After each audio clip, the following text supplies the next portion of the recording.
Thank you, Ms. Contersi. Again, my name is Chris Spinelli, and I'm the president of the Community Education Council for District 22. And it's always my pleasure and distinct honor to speak to newly minted graduates. I'm sure up until this point you've all been congratulated many times, and everyone's been thanked who shared a part in your success, as well they should be. So I'll leave that to other speakers. I'm going to depart from the usual graduation speech and try and embed something in each of you tonight to take away from this auditorium. Here we go. A few years ago, I was walking down Broadway in Manhattan and I spotted a man in a motorized wheelchair. He had an American flag tied to one side of the chair and a large sign affixed to the back. The sign, handwritten, said, "If you're not going to lead, get out of the way." As he quickly zipped along the sidewalk, I thought about what he was saying to everyone who was behind him. And I must say, he was absolutely right. If you are not going to lead, get out of the way. One person who did not get out of the way and did choose to lead was Harry Truman. And I know that Ms. Alaxis and Ms. Volpe back here love this because it's a little history lesson wrapped neatly in a graduation speech, which I'm sure I can hear the groans already. They will be administering a brief quiz before you can get your diploma, so please see them on the way out. Now, Truman was far from a privileged person. He was a regular guy. He was not born into wealth or fame. Actually, he was a businessman who failed at a couple of businesses, and he was by trade a haberdasher.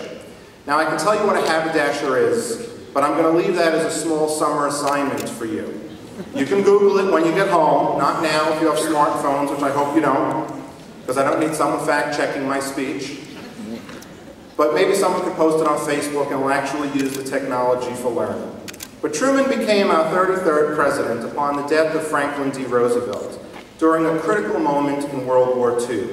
And I'm sure he would have preferred an easier gig. You can all read about Harry Truman and how World War II turned out.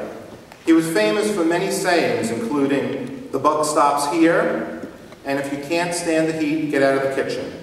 But I want to call your attention to a lesser-known set of beliefs that Harry Truman adhered to.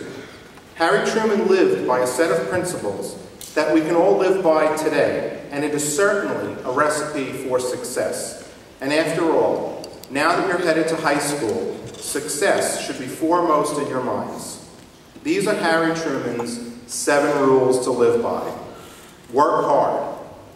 Do your best. Speak the truth. Assume no airs. Trust in God. Have no fear. And never forget a friend.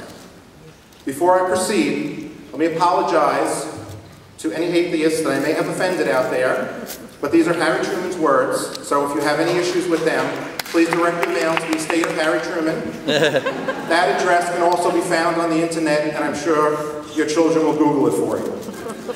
So you see, Harry Truman was a simple man in many ways. He was a haberdasher. You still need to check that one. He succeeded at many things, and he failed at a few as well. But these 7 rules, that I like to call the Truman Code, are well worth your time to remember and to live by. I will repeat them again for your edification. Work hard. Do your best. Speak the truth. Assume no airs. Trust in God. Have no fear. And never forget a friend.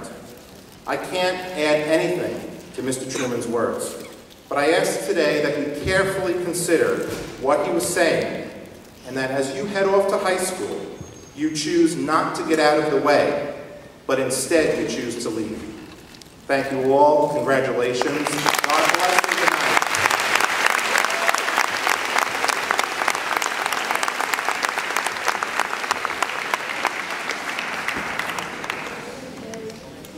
I would now like to introduce our PTA president,